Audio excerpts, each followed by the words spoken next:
एक उमस भरी दोपहर के बाद शाम को अचानक मौसम सुहावना हो गया। देवराज आज जल्दी घर आ गए थे। उन्होंने देखा कि पंखुड़ी छत पर सूखते हुए कपड़ों को समेट रही थी। उसने केसरिया रंग की बांधनी साड़ी पहनी थी, जो हवा के झोंकों के साथ उसके बदन से चिपक रही थी। देवराज दबे पांव पीछे से आए और उसे अपनी मजबूत बाहों के घेरे में ले लिया। पंखुड़ी अचानक हुए स्पर्श से सिहर उठी, लेकिन जैसे ही उसे देवराज की जानी पहचानी खुशबू मिली, उसने अपनी आंखें मूंद लीं। आज सूरज ढलने से पहले ही घर आ गए। पंखुड़ी ने मुस्कुराते हुए उनके हाथों पर अपना हाथ रखा। आज काम में दिल ही नहीं लगा।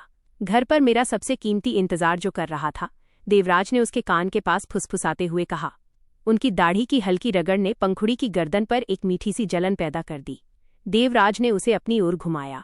ढलते सूरज की नारंगी रोशनी पंखुड़ी के चेहरे पर पड़ रही थी, जिससे वो किसी सोने की मूरत जैसी दमक रही थी।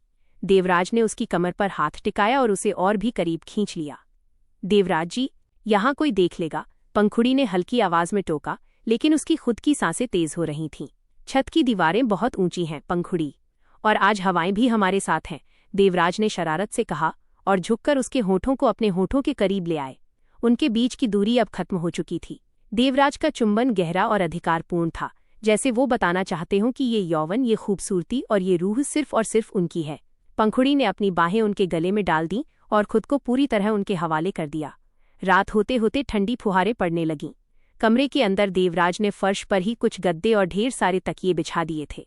उन्होंने कमरे की लाइट बंद कर दी थी और सिर्फ एक पुराने पीतल के दिए की लौ कांप रही थी।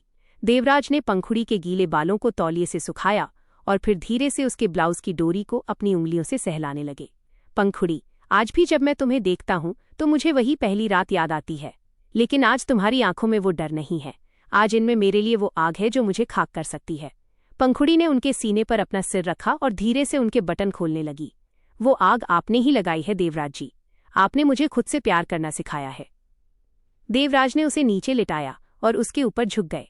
दिए की मध्यम रोशनी में उनकी परछाइयां दीवार पर एक दूसरे में सिमटी हुई दिख रही थीं। उस रात बाहर गिरती बारिश की बूंदों की आवाज और अंदर उनकी तेज होती धड़कनों का एक अजीब सा संगीत बन गया था। देवराज का हर स्पर्श, हर चुंबन पंखुड़ी के लिए एक नया एहसास लेकर आ रहा था। उस रात की खामोशी में उनके प्यार की शिद्दत ऐसी थी कि वक्त जैसे ठहर गया हो। देवराज ने उसे इतनी कोमलता और फिर उतने ही जुनून के साथ अपना बनाया कि पंखुड़ी को लगा जैसे वो फिर से नई दुल्हन बन गई हो। अगली सुबह हवेली की फिजाओं में एक अलग ही ताजगी थी। देवराज और पंखुड़ी के बीच का वो अनकहा खिंचाव अब एक ऐसे मोड़ पर था जहां वे एक दूसरे की रूह के सबसे करीब थे। हवेली के पिछले हिस्से में एक पुराना बाग था, जहां रात की रानी के फूलों की महक शाम होते ही बिखरने लगती थी। देवराज ने उस शाम वहां एक छोटा सा सरप्राइज प्लान किया था। उन्होंने बाग के बीचों बीच एक सफेद मखमली कालीन बिछवाया और चारों ओर कांच के लालटेन लटका दिए। पंखुड़ी जब वहां पहुंची तो उसकी आंखें फटी की फटी रह गईं। देवराज वहां कुर्ते के ऊपर एक कश्मीरी शॉल ओढ़े खड़े थे। पंखुड़ी ने आज गहरे हरे रंग की रेशमी साड़ी पहनी थी, जिस पर सुनहरी गोटा पट्टी का काम था। आज ये सब किस लिए?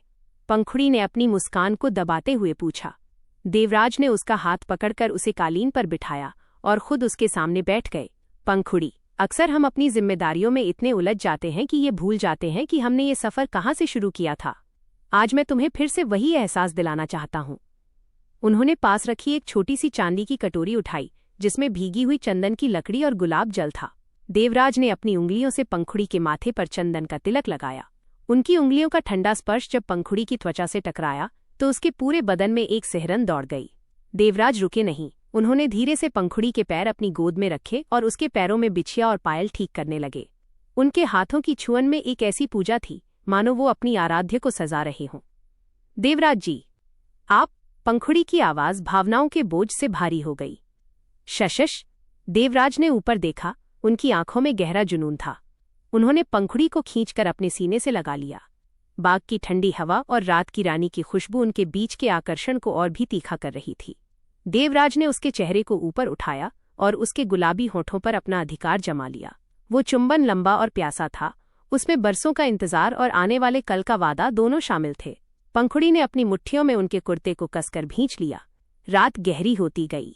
देवराज उसे अपनी बाहों में भरकर कमरे की ओर ले गए। कमरे में पहुंचते ही उन्होंने दरवाजा बंद किया और पंखुड़ी को दीवार से सटा दिया। उन्होंने उसकी गर्दन के उस संवेदनशील हिस्से पर अपने होंठ रखे जहां आज भी उनकी दी हुई निशानी का हल्का सा एहसास था। पंखुड़ी, तुम मेरी वो इबादत हो जिसे मैंने हर रात खुदा से मांगा है। देवराज ने उसकी आंखों में गहराई से देखते हुए कहा। उन्होंने धीरे से उसकी साड़ी का पल्लू नीचे गिरा दिया। उस रात कमरे की मध्यम रोशनी और बाहर चलती सर्द हवाओं के बीच उन दोनों ने प्यार के नए आयाम छुए। देवराज का हर स्पर्श पंखुड़ी के लिए एक कविता की तरह था और पंखुड़ी का हर समर्पण देवराज के लिए एक नई जिंदगी की तरह। उन्होंने एक दूसरे को इतनी शिद्दत से महसूस किया कि जिस्म और रूह के बीच का फर्क ही मिट गया। सुबह जब आर्यन के कमरे से हल्की सी आवाज आई, तब कहीं जाकर उनकी वो जादुई रात खत्म हुई, लेकिन उनके दिलों में वो आग और भी तेज जलने लगी थी। हवेली की सर्द रातें अब देवराज और पंखुड़ी की प्रेम की तपिश से गुलजार रहने लगी थीं।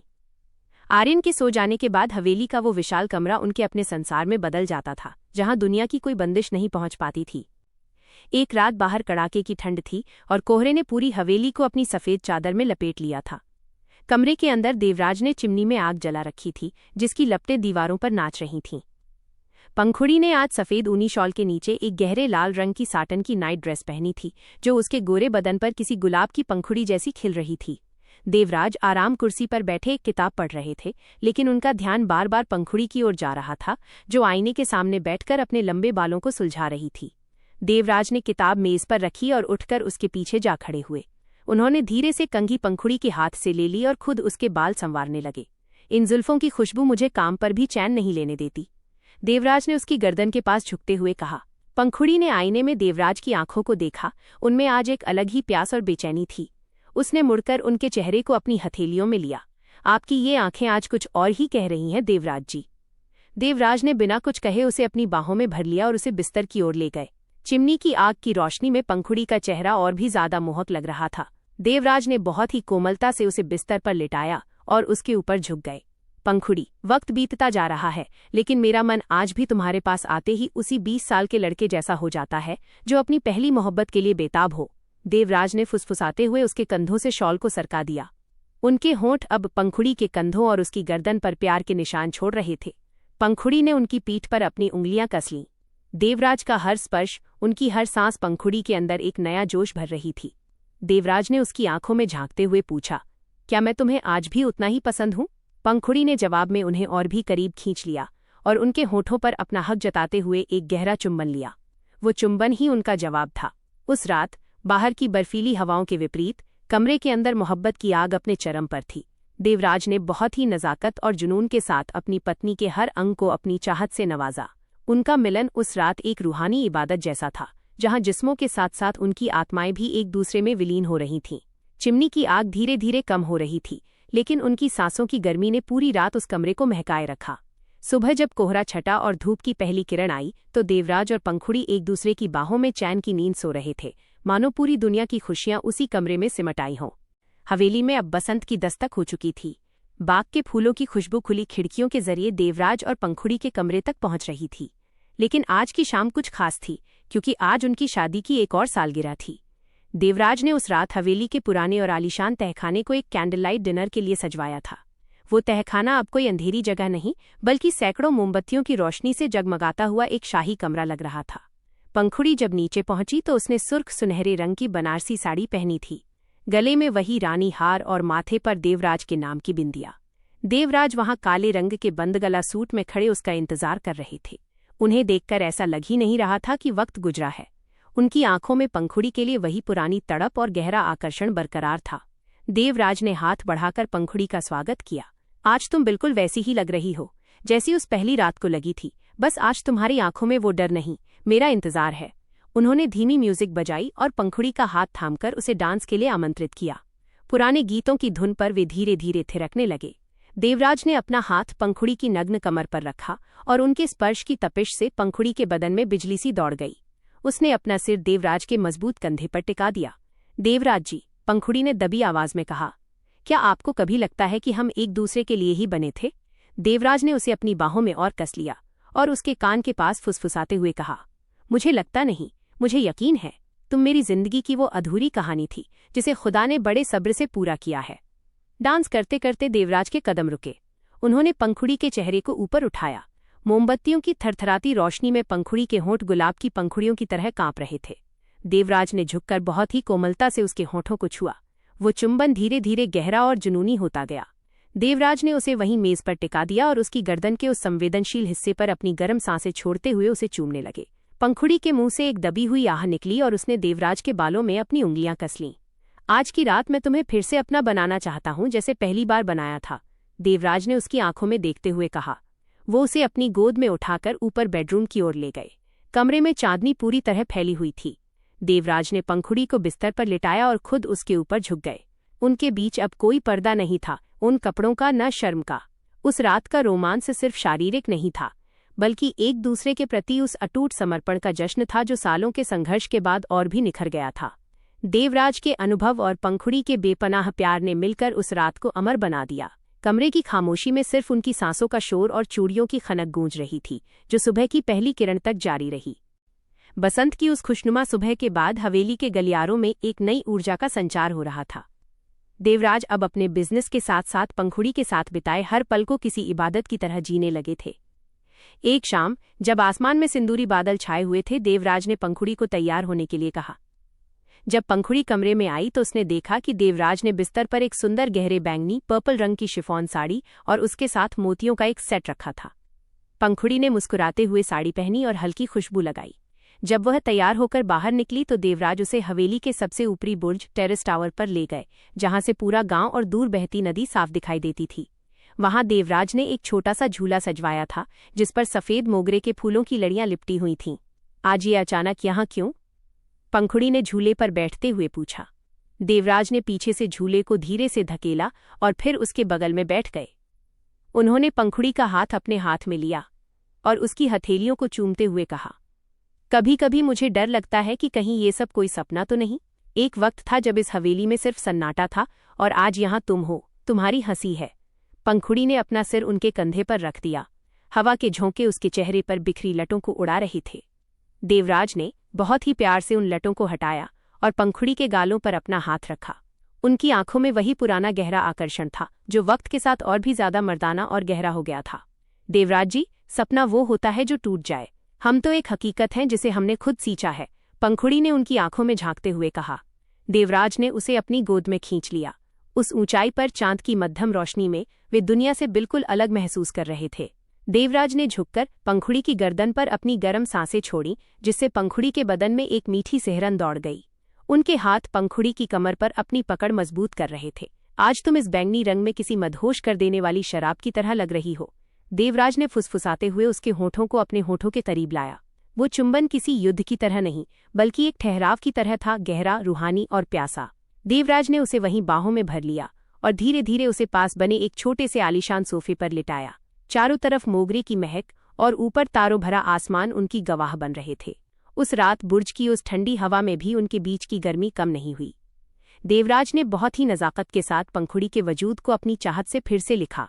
उस ऊंचाई पर चांदनी के साए में उनका प्यार एक नई बुलंदी को छू रहा था। पंखुड़ी के लिए देवराज का हर स्पर्श एक नया जन्म था, और देवराज के लिए पंखुड़ी उनकी रूह का वो हिस्सा थी जिसे वो कभी खुद से अलग नहीं होने देना चाहते थे। सुबह होने तक वे वहीं एक दूसरे की बाहों में लिपटे रहे, और ढलते सितारों ने उनकी इस अटूट मोहब्बत को अपनी आखिरी चमक के साथ सलाम किया। हवेली की उस रात में एक ऐसी मादकता घुली थी जो अब तक के हर रोमांस से कहीं अधिक गहरी और बेबाक थी। आर्यन के सो जाने के बाद देवराज ने कमरे के भारी दरवाजों को बंद कर दिया और पंखुड़ी की ओर मुड़े। पंखुड़ी आज कुछ ज्यादा ही हसीन लग रही थी। उसने पारदर्शी काले रंग की नेट की साड़ी पहनी थी, जिसके अंदर से उसका कंचन जैसा बदन आग की हल्की रोशनी में चमक रहा था। देवराज ने अपनी कमीज के बटन खोलते हुए उसे एक शिकारी की नज़र से देखा।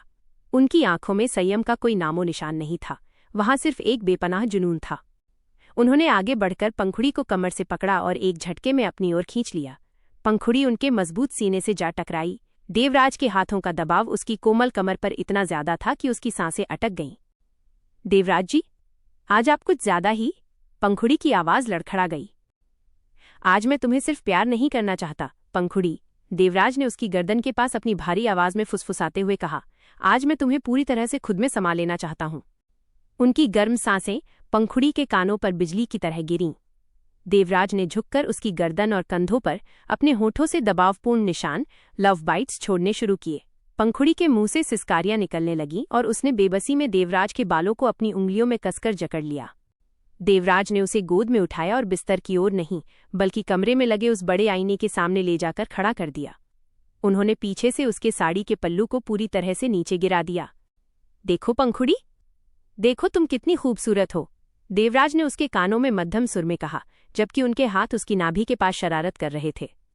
आईने में अपनी और देवराज की इस जुनूनी झलक को देखकर पंखुड़ी शर्म और चाहत से पानी पानी हो गई।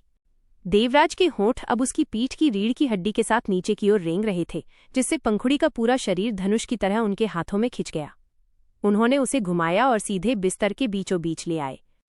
उस रात की खामोशी में सिर्फ उनके कपड़ों के सरसराहट और उनकी तेज होती धड़कनों का शोर था। देवराज का अनुभव आज पंखुड़ी के यौवन को एक नई आग में झोंक रहा था। उन्होंने बहुत ही नज़ाकत मगर उतने ही मर्दाना अधिकार के साथ उसे अपना बनाया। कमरे की दीवारें उनके प्रेम की गवाह बनी, जहां दो जिस्म एक दूसरे की आग में जलकर एक हो रहे थे। देवराज का हर स्पर्श पंखुड़ी के लिए एक मीठी तड़प बन गया था, और पंखुड़ी का हर समर्पण देवराज के बरसों के संयम को चकनाचूर कर रहा था। जब भोर की पहली किरण ने दस्तक दी तो दोनों पसीने से तरबतर और एक दूसरे की बाहों में बुरी तरह जकड़े हुए थे। देवराज ने उसके माथे को चूमते हुए कहा, पंखुड़ी, तुम मेरा वो नशा हो जो कभी नहीं उतरता। हवेली की वो सुबह पिछली रातों की तुलना में और भी अधिक मादक थी। कमरे में बिखरी हुई मोमबत्तियां और मध्यम होती चिमनी की आग इस बात की गवाह थी कि पिछली रात उनके बीच का जुनून किस हद तक पहुंचा था।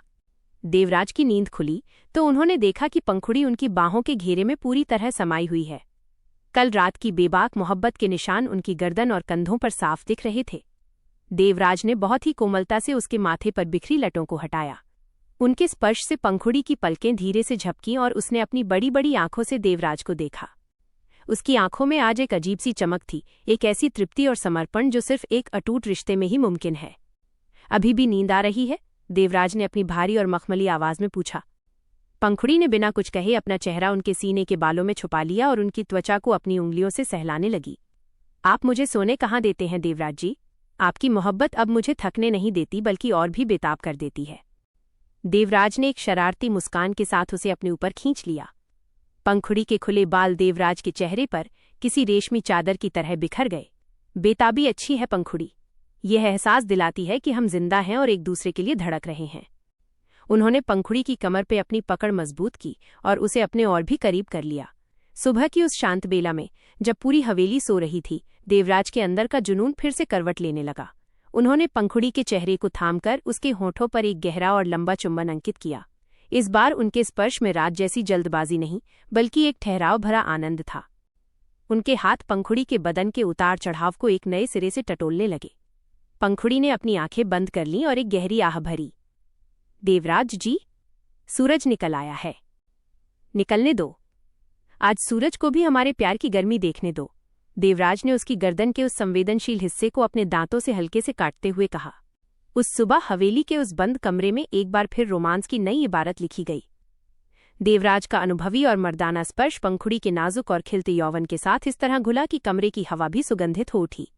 बिना किसी शब्द के सिर्फ उनकी सांसों की गति और जिस्मों की जुबान ने एक दूसरे को फिर से अपना बना लिया। वक्त जैसे ठहर गया था। उस कमरे की चारदीवारी के भीतर देवराज और पंखुड़ी के लिए न कोई समाज था, न कोई उम्र का फासला। वहां सिर्फ दो रूहें थीं जो एक दूसरे की आग में पूरी तरह जलकर पावन हो चुकी थीं। हवेली की वो सुबह सिर्फ एक नई शुरुआत नहीं थी बल्कि उनके बीच की दूरियों के पूरी तरह मिट जाने का ऐलान थी। देवराज का प्यार अब एक ऐसे सैलाब की तरह था जो पंखुड़ी को हर लम्हे में भिगो देना चाहता था। सूरज की रोशनी खिड़की के पर्दों को पार कर बिस्तर तक पहुंच चुकी थी, लेकिन देवराज ने पंखुड़ी को अपनी बाहों से आजाद नहीं किया। पंखुड़ी ने उठने की कोशिश की तो देवराज ने उसकी पतली कमर पर अपनी पकड़ और भी सख्त कर ली और उसे वापस बिस्तर पर खींच लिया। देवराज जी, छोड़िए, आर्यन जाग गया होगा, सब नाश्ते का इंतजार कर रहे होंगे। पंखुड़ी ने मुस्कुराते हुए उनके सीने पर हल्की चपत लगाई। आज सबको इंतजार करने दो, देवराज ने उसकी गर्दन में अपना चेहरा छुपाते हुए भारी आवाज में कहा। उनकी सुबह की वो अधूरी नींद वाली आवाज पंखुड़ी के कानों में शहद की तरह घुली। देवराज के हाथ अब उसकी साड़ी के ढीले पड़े पल्लू के साथ फिर से शरारत करने लगे थे। उन्होंने पंखुड़ी को अपने नीचे दबा लिया और उसके चेहरे को अपनी हथेलियों में भर लिया। कल रात की चांदनी में तुम हसीन थी, लेकिन इस सुबह की धूप में तुम किसी जलती हुई लौ जैसी लग रही हो, जिसे छूने से मैं खुद को रोक नहीं पा रहा। देवराज के होंठ अब पंखुड़ी की नाभि के पास उस रेशमी एहसास को तलाश रहे थे। पंखुड़ी का बदन धनुष की तरह खिंच गया और उसके मुंह से एक दबी हुई सिसकारी निकली। उसने देवराज के कंधों को अपनी उंगलियों से कसकर पकड़ लिया। देवराज का हर स्पर्श आज और भी अधिक मुखर और जुनूनी था। उन्होंने उसे पूरी तरह से अपने वश में कर लिया था।